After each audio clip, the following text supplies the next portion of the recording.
네, 여러분 반갑습니다. 네, 오늘은 벌써 12주차 수업이 되었습니다.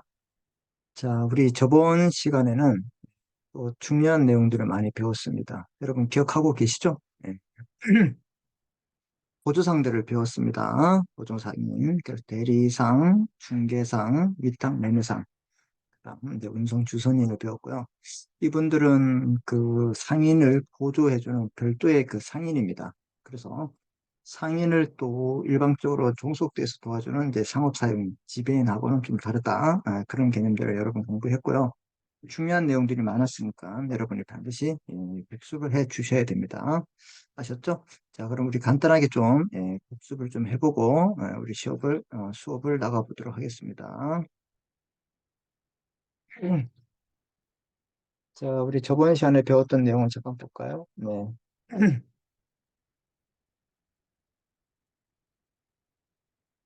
자, 이렇게, 이제 우리 그, 보조상을 우리가 배웠는데, 보조상,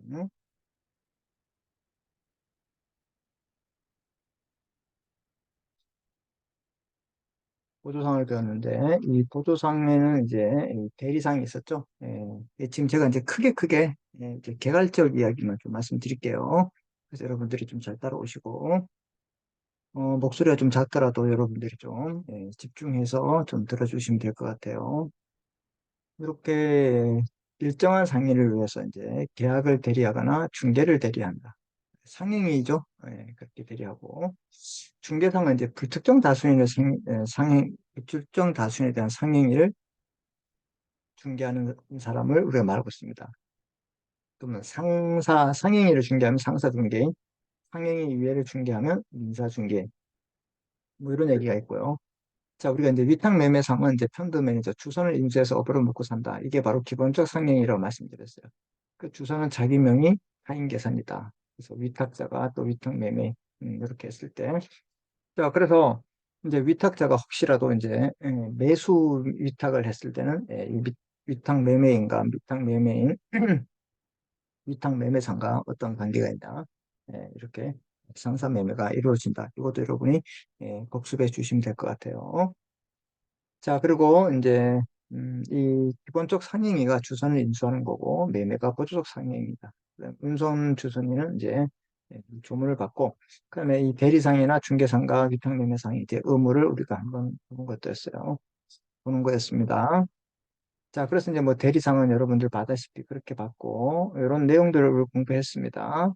그래서 이제 조문에 있는 내용들 보시고 이렇게 대통령령 대리상의 의무다 이렇게 보시고 중개상도 사실 중개행위는 사실행위죠. 이게 어떤 법률행위가 아니기 때문에 이거를 우리가 중개를 한다 이렇게 보고 있습니다. 그래서 이제 여기 이제 내용 이런 것들 보시고 이제 위탁매매상 같은 경우에는 좀 논점이 있었습니다. 그래서 위탁자, 이제, 위탁 매매인. 뭐, 이 사람은 상인이 되고 상인이 아니어도 되죠. 다 똑같아요. 근데 위탁 매매인은 반드시 상인이어야 합니다. 그래서 이제 주선을 해주고, 그 다음에 이제 B와 C가 매매 계약을 하고, 그 다음에 이제 이분이 이제 위탁자가 이렇게 팔아달라고 했을 때, 이제 매도 위탁이 되고, 사달라고 했을 때 매수 위탁이 됩니다. 그래서 그 매수 위탁이 되었을 때는 어떻게 되냐? 우리 상사 매매가 적용된다고 말씀드렸죠. 자, 그리고 이제 염가로 이제 지정가액 준수 의무가 있었죠. 그러면 거기에 맞춰서 해야 된다, 이 말입니다. 그리고 소유 관계는 이 기속 관계, 재산의 기속 관계는 반드시 주선이기 때문에 반드시 누구요? 위탁자의 소유라는 걸 반드시 기억하면 됩니다. 그래서 그런 내용들이 이렇게 쭉 나와 있습니다. 그래서 여러분들 이걸 한번 참고해서 여러분이 보시면 되고요. 뭐 자세한 건 여러분 이제 여러분이 공부할 때 하시면 되고, 음, 주선이는 이렇게 보시면 돼요. 그렇게 보시고, 이제 오늘은 이제 이 운송업에 대해서 공부를 해보도록 하겠습니다. 운송업. 자, 우리 이제 기본적 상행의 운송업이 있는데, 여기서 우리 이제 기본적인 개괄을 제가 좀 말씀드릴게요. 여기 보시면, 여러분들 이제 강의 자료를 보시면 될 것 같아요. 자, 여기에서도 이제 운송업이 나오죠. 그럼 이게 운송이 무엇을 뜻하느냐, 이게 또 중요해요. 자, 이게 운송업에서의 운송은 이제 육상, 땅 위죠, 호천, 호천 아시죠? 뭐 호수나 강가, 그다음에 항만, 배. 그런데 이거 뭐 국내적으로 이송되는 걸 말하고 그 해상 우리 그 해상법이나 항공은 별도의 편이 있습니다. 그죠? 제5편, 제6편 해상법에. 그래서 여기에 운송업에는 호천, 항만, 육상만 포함되고 있다. 이걸 꼭 기억하시고요. 그리고 항공은 항공법에서 해상은 해상법에서 별도로 다루고 있다. 이렇게 여러분이 이제 숙지를 하고 계시면 돼요. 자, 그래서 이제 운송은 어떻게 되냐 이렇게 보시면 먼저 송화인 A가 이제 물건을 보내는 사람을 우리가 송화인이라 합니다. 그래서 어렵지 않죠, 개념이? 그래서 송화인 A가 이렇게 송화인 B와 이제 운송 계약을 합니다. 운송 계약. 그리고 이런 그 물건을 옮기겠습니다. 그리고 C에게 갖다 주세요. 이렇게 합니다. 보통 이제 이게 뭐 이제 국내에서도 이제 우리가 많이 이제 뭐 택배를 보내거나 이런 거 많이 하고 있죠. 그다음에 또 크게 보면 이게 뭐 외국에 보낸다. 외국에 택배를 보낼 수도 있습니다. 그런데 이 외국에 이제 배를 이용해서 혹시 보낸다. 그랬을 때는 이 해, 해상법에 적용되는 거고 비행기에 실려서 이렇게 수출품을 보낸다. 그러면 이렇게 항공법이 적용되는 겁니다. 알았죠? 그래서 이제 육상, 호천, 항만 이렇게 이런 방법에 의해서 되는 것은 우리가 운송법에 다루고 있다. 이렇게 보시면 됩니다. 이제 그 규모가 작다 이렇게 보시면 되고 예를 들 때는 제가 예를 들 때는 이렇게 수출하는 그런 예를 들겠습니다. 알았죠? 그래서 예를 드는 거예요. 알았죠? 그렇게 오해 없이 들으시면 될 것 같아요. 이렇게 당사자란 이 운송 계약에서 당사자가 누구냐? 바로 이렇게 A와 B가 되는 겁니다. A와 B가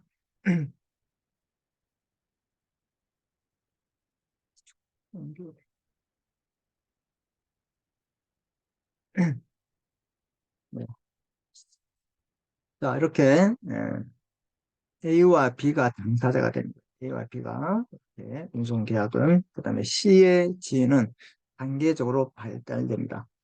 계약을 하고 이제 물건을 이제 C에게 갖다 주세요. 이렇게 했을 때 C는 당사자도 아니고 어떤 지위에 놓이지도 않습니다. 무슨 말인지 이해됐죠? 네.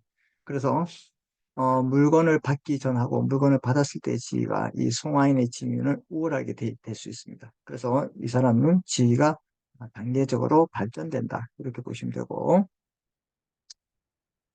송화인의 청구로 운송인이 화물상환증을 교부합니다.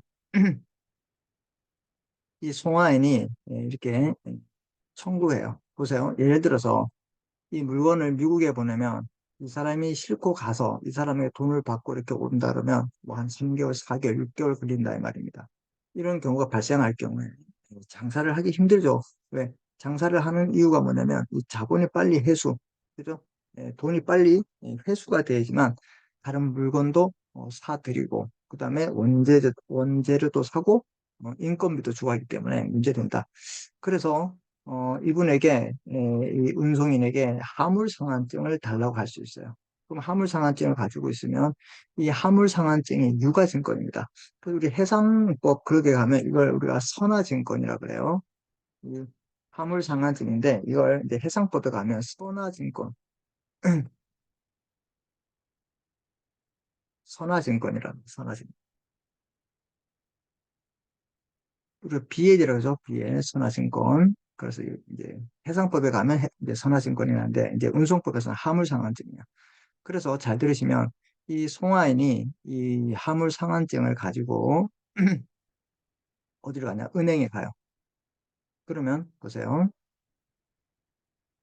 일단은 이 사람의 청구로 이 사람이 화물 상환증을 주고 그다음에 이 사람은 또 이 사람에게 요구합니다. 뭐라 요구하냐? 어, 당신이 보내는 물건의 이 물품 리스트가 뭐냐? 화물 명세서 인보이스라 하죠. 송장이라 하죠. 이걸 달라 그래요. 그럼 이 물품 명세서는 이제 송화인이 뭘 보내는지 알기 때문에 이렇게 B에게 준다 이 말입니다. 이해되셨죠? 무슨 말인지? 자, 그래서 이제 미국까지 갔다 오려면 시간이 걸리기 때문에 A가 이제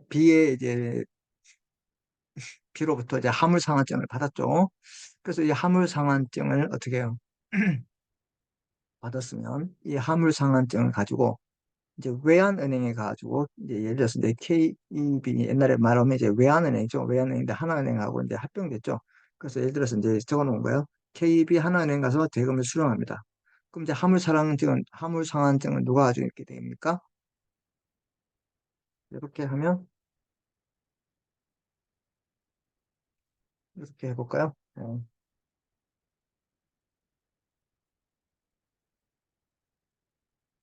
음,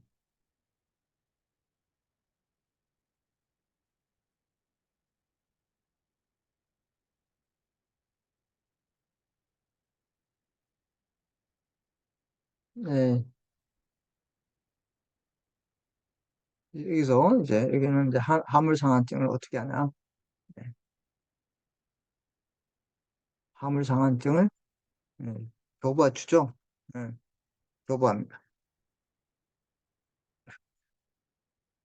음, 교부해 준다 이 말이야. 그러면 여기 이제 하나은행에서는 이 교부 받았으니까 뭘 줘야 되면 대금을 주죠.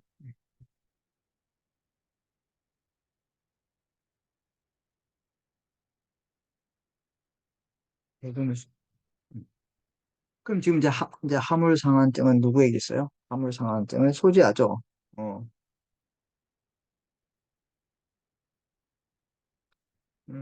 이제 소지하고 있다가 이걸 이제 보내는 거야. 누구에게?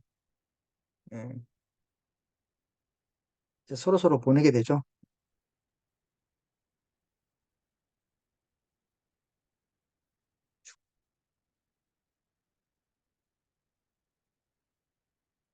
네, 주고받게 되죠. 어디에? A, O, B. 예. 그래서 여기서는 여기서는 뭘 주냐? 예, 여기서는 여기서는 여기는 이제 화물상환증을 이제 교부해주고 AOB는 이제 외화를 이제 어떻게 해요? 이 미국은행이죠. 외화를 어떻게 해요? 줍니다. 그래서 이걸 나중에 누구에게? C에게 또 주게 되겠죠. 미국에 있는 C. 얘가 미국에 있다. 수하인이 미국에 있어. 예를 들어서. 그렇게 되면 봐봐요. 이제 대금을 주고 하면 얘는 이제 화물상환증을 ABO로 보내면 ABO에서 한전에서 주겠죠. 그러면 이제 화물상환증은 지금 누가 소지하고 있어요? ABO가 소지하고 있죠. 외국은행이, 미국은행이. 그래서 이 미국은행이 C에게 줍니다. 그래서 이 돈을 받겠죠. 그리고 이 B는 자기가 발행한 화물상환증을 가지고 있는 사람에게 물건을 인도한다. 이해됐습니까? 이거 꼭 기억합니다. 이거. 네. 자, 그래서 A가 화물상환증을 KB은행에서 주면 대금 수령하고 KB은행은 AB은행에 줍니다. 그 AB은행은 C에게 줍니다. 미국에 있는 수화인 C에게. 이해됐죠? 네. 그래서 C가 화물 상환증을 소지합니다. 그럼 운송인은 화물 상환증 소지인에게 물건을 인도하게 된다. 요 관계를 꼭 기억합니다. 그렇죠? 그래서 이 화물 상환증이 되게 중요한 거예요. 화물 상환증. 이해됐죠? 화물 상환증이 되게 중요하게 됩니다. 이 종이인데, 그러니까 이게 이 종이가 이제 유가증권 같이 있는, 이제 어음수표와 같이 이제 같이 있는 종이가 되는 거죠. 음. 그래서 이걸 가지고 있는 사람에게 돈을 주게 됩니다.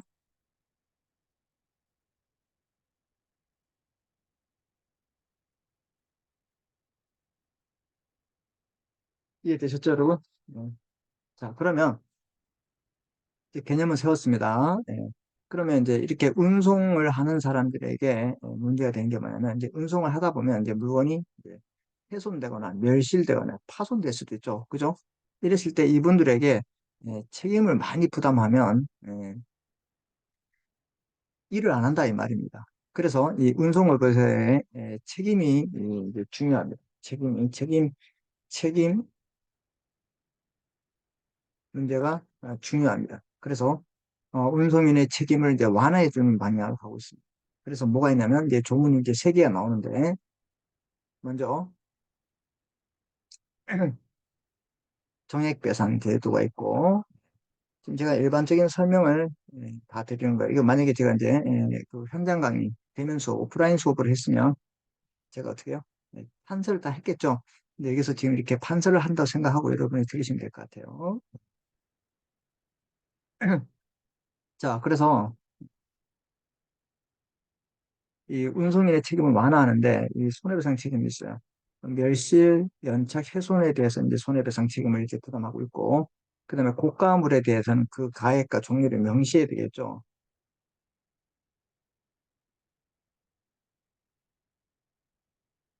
그럴 때 이제 책임을 이제 부담시킬 수 있어요. 그래서 송하인이 이렇게 그 가액과 종류를 어떻게 해요? 명세지 않고 어떻게 해요? 고려청자를 보냈어요. 그리고 사람들이 이렇게 아 이거 뭐 도자기병이네 이렇게 하다 막 던지다 깨졌어요. 그럼 어떻게 될까요? 그럼 책임이 없는 거예요. 근데 또 이렇게 또 학설의 대립은 있지만 일반인들이 아니, 일반인이 아니라 이제 운송인이 이제 우연히 이걸 알게 됐을 때 어떻게 할 것인가? 예. 그럼 우연히 알았으면 책임을 지는데 자기가 우연히 알았다고 할 것 같아요? 안 하죠. 그런 문제들이 생길 수 있고요. 자, 그 다음에 이제 배상도 이제 정액 배상이에요. 물건이 전부 멸실이 됐어요. 전부 멸실되고 연착이 됐어요. 그럼 그래서 전부 멸실되거나 이제 오늘 와야 되는데 안 왔어. 그러면 도착지에 도착할 물건이 있어요, 없어요? 없죠. 이랬을 때는 도착할 언제 도착할지 모르니까 물건이 없기 때문에 도착할 인도할 날에 도착지 가격에 의해서 손해배상이 정해지는 거예요. 무슨 말인지 알겠습니까? 뭐 내일이면 내일, 모레 예정된 가격. 근데 일부 멸시되거나 훼손됐어. 그런데 상품이 오긴 왔어. 찢어져서 왔다? 또는 몇 개가 분실돼서 왔다. 그럼 오긴 왔어, 안 왔어? 왔죠? 그럼 도착했어, 안 했어요? 도착했죠. 그럼 인도 한 날에 그 도착지 가격에 의해서 하는 정액배상주의. 이해됐죠? 예, 이렇게 됩니다. 자, 그 다음에 이 운송의 종류는 이제 물건 운송이 있죠. 예, 물건 운송과 사람을 나눌 수 있습니다. 그래서 여객 운송이 있다, 이 말입니다. 이해됐습니까? 예, 여객 운송과 물건 운송과 여객 운송이 있다. 이렇게 여러분이 이제 보시면 될 것 같아요. 그래서 이제 물건 운송에서는 이제 손해배상 책임도 중요하고 여객 운송에서도 중요합니다. 여기서는 이제 사람의 이제 생명과 신체에 관련되기 때문에 특히 손해배상이 중요하고 특히 또 여기서도 여객들이 또 가지고 다니는 휴대 물건 있잖아요. 예, 뭐 가방 이런 것도 우리가 이제 물건 운송에 준용해서 여기에 적용할 수 있다. 이렇게 보시면 됩니다. 자, 그래서 여러분 오늘 배울 이 운송업에 대한 이 기본적인 이제 내용들을 다 이제 정리해 드렸습니다. 맞죠? 그래서 우리가 베이스를 깔았기 때문에 이제 하나하나씩 우리가 이제 세부적으로 하나씩 보도록 하겠습니다. 자, 여기 이제 사례가 하나 있는데 그 사례를 하나 보시면 A는 택배 회사인 B에게 그가 소지하고 있던 값비싼 도자기를 일반 그릇이라고 말하고 C에게 운송해 줄 것을 부탁.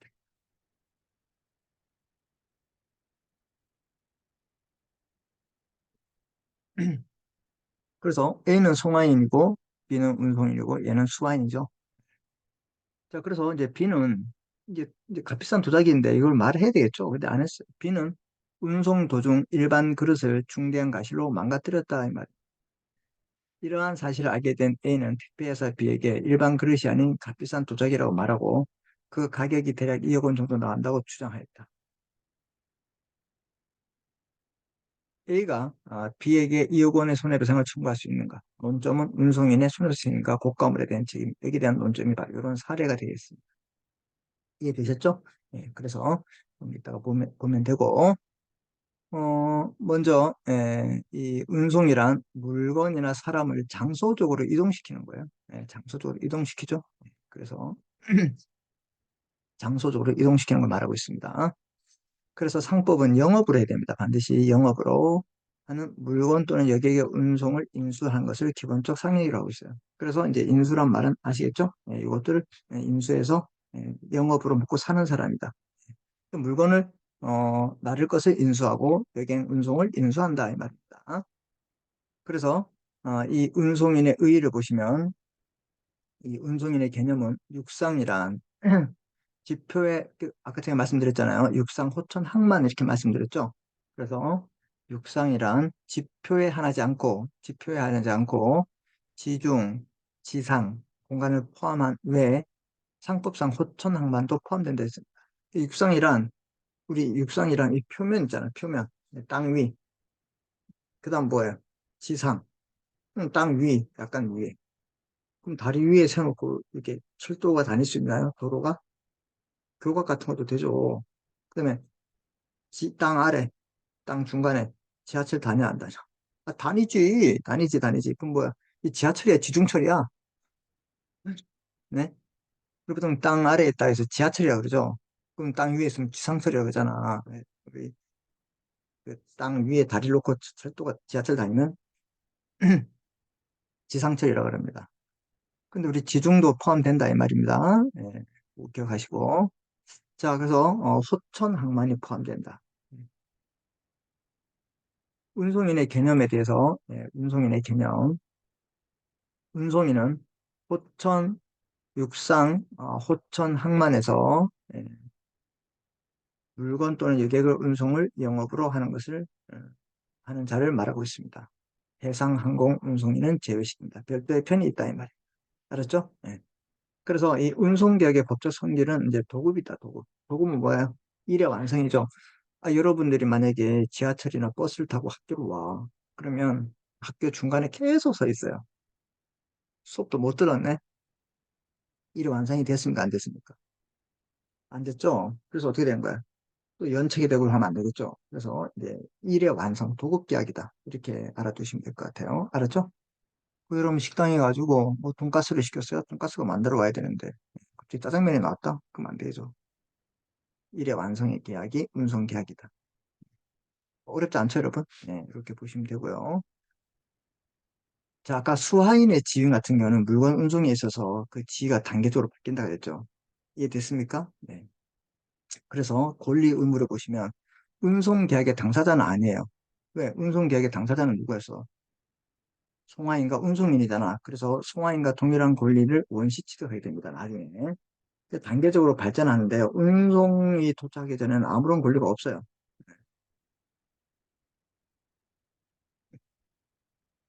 아무런 권리가 없어. 얘는 도착했어요. 도착하면 어떻게 될까요? 송하인과 동일한 권리가 있어. 도착했어. 그 전,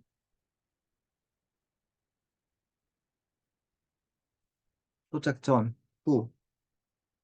그 물건을 도착하기 전에 도착했어요. 그럼 아직 내가 받질 않았어. 이제 내가 이제 물건 딱 받았어. 이렇게 세 가지 경우로 나눠집니다. 동일한 권리가 취득합니다. 제 141조죠. 이때 수하인이 인도 청구를 한 후 수하인의 권리가 송하인의 권리가 이제 우선하게 됩니다. 이제부터 이제 도착하면 수령했다. 그럼 이제 수하인이 운임 비타 기용 비용 지급을 해야 할 부담을 가지게 됩니다. 네. 그래서 이 수하인은 운송 계약의 당사자가 아니지만 이 사람이 이제 원래 그걸 받는 거잖아요. 뭘 받아요? 물건을 받는 사람이지. 그래서 어떻게 된다? 예, 이 물건을 이제 도착했을 때와 도착 후에 그러면 물건을 직접 받았을 때 그 단계가 그 지위가 단계적으로 바뀐다. 이렇게 꼭 공부를 합니다.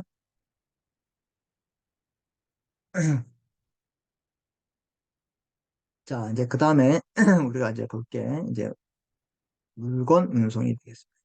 그래서 물건 운송을 봅니다. 그래서 우리 아까 했던 그 내용들을 이렇게 쭉 보고 조문을 이렇게 볼 겁니다. 알았죠? 이렇게 조문을 보고 그다음에 요게 운송을 보고 조문을 보고 그다음에 화물 상황을 보고 이렇게 할 겁니다. 자, 그래서 이제 우리 여기 송화인까지 봤고 자, 이제 먼저 이제 물건 운송을 이렇게 보시면 이 당사자가 아까 뭐라 그랬어요? 이 송화인과 운송입니다. 그래서 이 당사자가 아닌 사람은 다 사실 틀리던데 여러분들이 이 수화인은 아니야. 그렇죠? 당사자는 누구다? 물건 운송의 계약 당사자는 송화인과 운송입니다. 이렇게 기억합니다. 자, 그래서 제가 이제 그 상행위를 공부할 때 이 상행위 각각의 내용들은 전부 다 임의 규정이라 했죠. 그래서 이 운송인의 의무는 임의 규정이에요.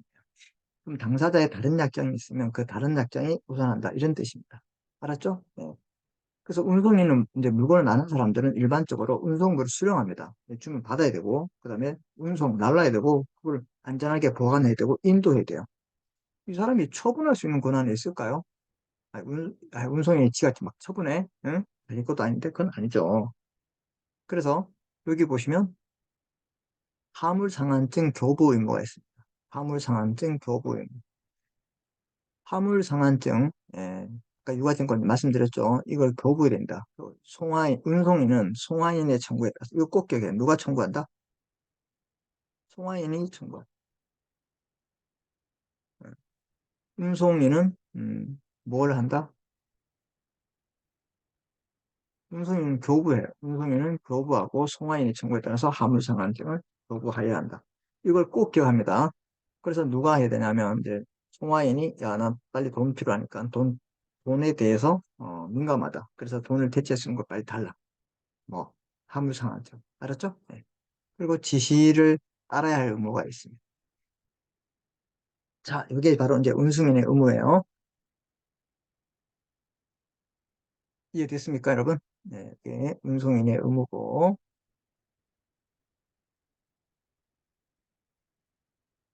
자, 여기까지 좀 하고요. 우리 좀, 브레이크 했다가, 네, 다음 타임에서, 두 번째 타임에서 보겠습니다.